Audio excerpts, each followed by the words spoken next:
Hello, and welcome to another episode of The Quantum Woman. I'm your host, Shamina Taylor. So, in today's episode, one of our listeners asked how to change our brains from believing and brains and beliefs from lack to scarcity to wealth. I'm probably going to talk about this on a lot of episodes because I feel like it's so much.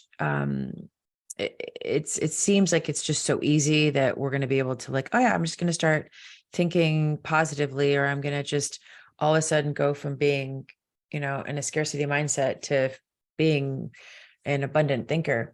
So I remember when I first started doing this, I was like, where is my scarcity showing up? Like, because I first wanted to like identify the problem. I also would sit there and chant like shit all the time. I would get these mala beads. Like your girl did everything. Okay.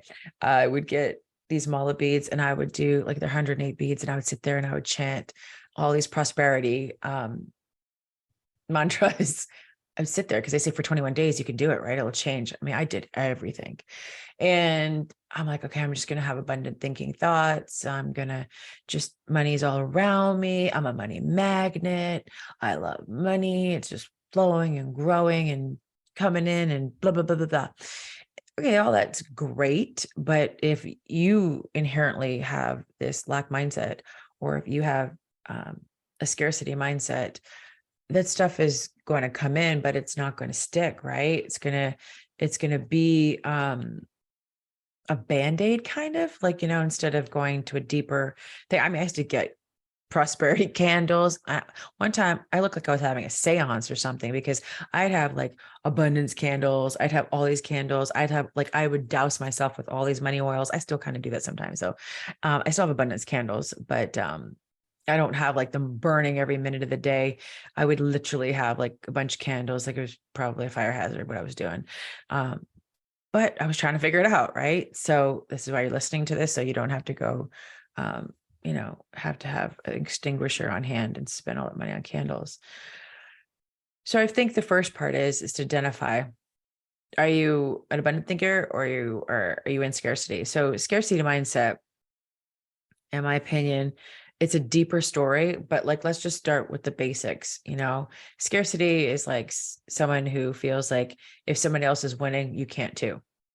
If I see it a lot online. I see a lot of people who, if somebody's celebrating a win, and I'm not saying people who are like, shoving their money wins down everybody's throats or something like that. And I say that and it sounds like dramatic, but where it's like, I made like $1 million and you didn't, boo boo, kind of thing like that. But it's, I feel like women get to celebrate their success because men do it. And like, why can't we? Right. But I feel like there's a lot of judgment around it. So you see scarcity showing up a lot because, again, remember one of my episodes, I talk about money being masculine, and a lot of the women that are in that scarcity mindset do not feel safe with money. So if they see someone else having that safety with money, it's almost like saying, I have the perfect little boyfriend and I have the perfect marriage and you don't. It's like that kind of same triggering that shows up, right? Like what's happening to me? And so a lot of people who have that same type of traumatic stuff or whatever, that scarcity mindset, they don't feel safe with money. They'll make a lot, but then it'll be like, poof, poof, like where to go? Like she was gone with the wind. I want to start singing that, but I might sing on this podcast and I can't sing. So just don't judge me. You could judge me, whatever, but I just can't sing. Like I have a song singing in my head, and she was gone like the wind, or I don't know what this song is. It's like a 70s song. Um, I digress. So scarcity is like it's hard to see someone else win. If somebody, like, I sometimes see my daughter have a little bit of it. She has a hard time, and she'll get angry probably for sharing this, but she's not someone that's easily to share her food. Which, girl likes her food, but she'll share after she's done eating, but she wants to make sure she gets hers first, and um one thing, about really generous people you'll see, or that live in abundance, they'll open up whatever it is and they'll be like, here, take one. Like you can have it first. They won't feel like you'll take all of their french fries. I mean, I share my french fries sometimes, and sometimes I don't, but it all depends on how hungry I am. But you'll see that people have a hard time sharing. They will be very judgmental. Um, they will feel like everything is running out. Um, there's a difference between scarcity and, like, I know a lot of people talk about wasting, and you'll hear that I thought I could waste money. I could think things could be wasted. I feel like if I believed money could be wasted, then I believe it could go away. Um, you know, I sometimes feel like when we're squeezing that last drop out of the shampoo bottle, or squeezing that toothpaste last drop out, it's because we have in our mind that we'll waste this toothpaste. The whole thing will be a waste if we throw it out with one thing left in there, or if we're not scraping that jar of strawberry jam out of the jar, if we're not taking like a spatula, which I would do in the past, and get every last little drop, would probably give me like half a spoonful, but I didn't waste it. It makes me feel like things are in limitations. And so if it's in limitations, then there's nothing for me. It won't come to me. I won't be able to have that. Scarcity people are, there are the people that are the glass is half full. They're not people who can see the possibility of what could happen. They're the first to tell you it's impossible. That's not going to work out. How? There's no way. Their ability to believe is very, very like small, because they only see what can't work, what the difficulties are showing up, because the possibilities or the future mindset of that situation is like, well, there's no way. So they don't even try, right? So scarcity is like, I'm not going to worry about spending that. Abundant thinkers are like, they share, they're rooting you on, they're going to celebrate you like from a really genuine place. I see this in women all the time. You'll always see a woman who is um, genuinely cheering on another sister, another woman in her life. And she'll celebrate you. You could feel it. Like, it's like she knows it. Lifting you up is not going to tear her down or take away from her. And you'll see that part of her that's, in abundance, which is a great start, because a lot of people don't have that. Their jealousy is getting in the way, because if they think if somebody else has it, and that scarcity mindset, that means you don't have it. So that what's your vibrational frequency that you're going to be at? Like lack, because that means if someone else has it, they took it from you, right? So I don't feel like anybody can take anything from me. It's like, I always see when a woman's doing something that shows me the possibility that I can do it. I know not everybody's wired like that. And it took me a long time to get her, because your girl was in scarcity for a while. Scarcity is a lot of resentment. You'll feel like you resent things in people. Where abundance, you're like, you can look at a situation and be like, okay, I'll learn from that. Where scarcity, they're going to live that same thought process, that same belief, that same experience over and over again. It's going to become law for them, right? Where an abundant thinker is like, well, that happened once, like, or it happened a couple of times. It's not going to be what's going to happen again. They're going to like feel into the possibility that new things could happen. There could be a new story. It doesn't have to be the old story, right? Abundance thinking is helping somebody, like just generally stopping to give your time, letting people in when you're driving too. It's like, stopping for 2 seconds to hold the door up for somebody. Like, people who are in scarcity and lack, they're usually pretty selfish. They're very, what's in it for me? Where an abundant thinker is like, what's in it for us?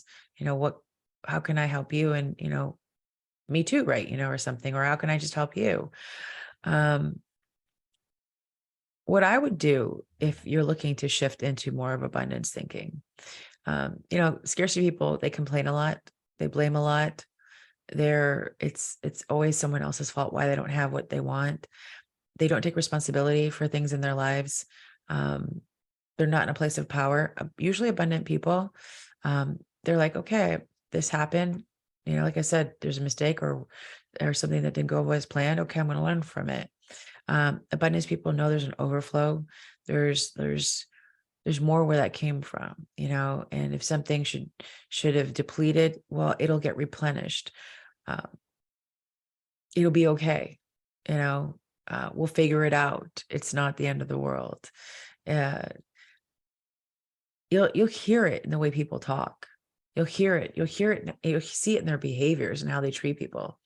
Um, my grandmother, she used to carry this purse in her bosom. She had big breasts, and she was always the first person to open up that little satchel. Maybe you had a grandma like that, and pull out money for you to go get like ice cream or give you money for something. I mean, she was always baking and always doing things, and she was just a giver. And you'll see that there's certain people in your life that are just going to be like that, right? That you just know always you can count on them. You can feel that. Um, but sometimes that could be toxic too if they're not like, if they're just giving to people, please. But I'm not saying my grandma did that, but some people could do that. So there's a caveat there, which will come up in other episodes. I would look at somebody who you feel has a strong mindset around abundance. I tell you, they're not attached to money. Um, Money doesn't have that kind of control over them. They are so happy with what they have. They are in so much gratitude and appreciation for everything and anything. I keep having this vision of Gandhi while I'm talking about this. I don't know why, but it's like somebody who would seemingly not have anything probably had felt the most abundant, because of the peace that they had, or the knowing, the acceptance, the celebration of life, of where you're at. I don't think things make us feel abundant. I think it's an energy that's within us, and we start to feel appreciation for their lives. Like breathing in this air. Like, take a deep breath with me. Like right there, that's abundance, right? Like, you get to take a breath. Someone just took their last. Like, what could we really sit and be appreciative for? That I think that's how we switch. It's people who are like, um, reliving and recycling old stories, and the poor me syndrome. Or why hasn't it happened yet? Instead of like, or it's never going to happen, or um, and not having appreciation for your life. I always look at people who have lost a lot and they still smile. Like, I love stories about people who have overcome such incredible tragedies, like even maybe losing a limb, or, and just against all odds, still going for it, because at some point in their life, they had to decide, like, I was going to just go and be happy and persevere, or I could sit here and feel sorry for myself and talk about all the things that have happened in my life that weren't fair. That to me is like the basis of just an abundant thinking. It's moving over from poor me to, oh, me, like, wow, me, like, yes, me, like, this is amazing, me. And that's power in your thought process. So I would spend a week. Every day I write a gratitude journal. Lately, I've been slipping, and I notice when I do, things shift in my life, because the more grateful I am every day about the things that are going on. I mean, you can find gratitude in everything, right? Like, the sun came out today. Like, my daughter gave me the most amazing hug, or I heard from an old friend, or um, I had a great idea, or, I had an amazing workout. I had such good sleep. Like, it doesn't have to be for grandiose things in your life. I feel like when we're in appreciation for a lot of the little things in our life, it builds up the momentum for greater abundance, because instead of sitting there, complaining, you're actually in gratitude and appreciation for this precise moment. So you're shifting out of like someone who's not in control of their emotions in life into someone who's in full control of their emotions in life. Because even if shit hits the fan, right, you can still find something to be grateful for, when that fan, gets cleaned up. Maybe that shit had to hit the fan so something could come through. We always feel like things have to be delivered to us on a silver platter, but they don't, right? So abundance thinking is the beginning. This is the beginning, and I'll talk about this for more episodes to come. Just start really being appreciative of like people in your life, and experiences and sunsets and sunrises and good sleep and that that air there's one in your lungs. Like that alone. For a while there, I'd wake up every morning and I would say, thank you, thank you, thank you. I mean, my eyes woke up and I woke up today. That would change the game for me about how I looked at the rest of the day. I was like, ooh, I get another chance to do this life the way I want to. So a lot of times people wake up and they wake up really happy, but then they pick up all the shit from the day before and they take their abundance that's full tank and they just like crush it because they think about all the things that aren't going right and all the things they need to worry about and all the things that they're suffering with. And they just take themselves right out of appreciation for life. And people sometimes will be stuck in that cycle. And if you're one of them, I invite you to really start looking deeper inside of yourself to like, well, how do I like who I am right now? And do I want to change? And if you don't, keep doing you.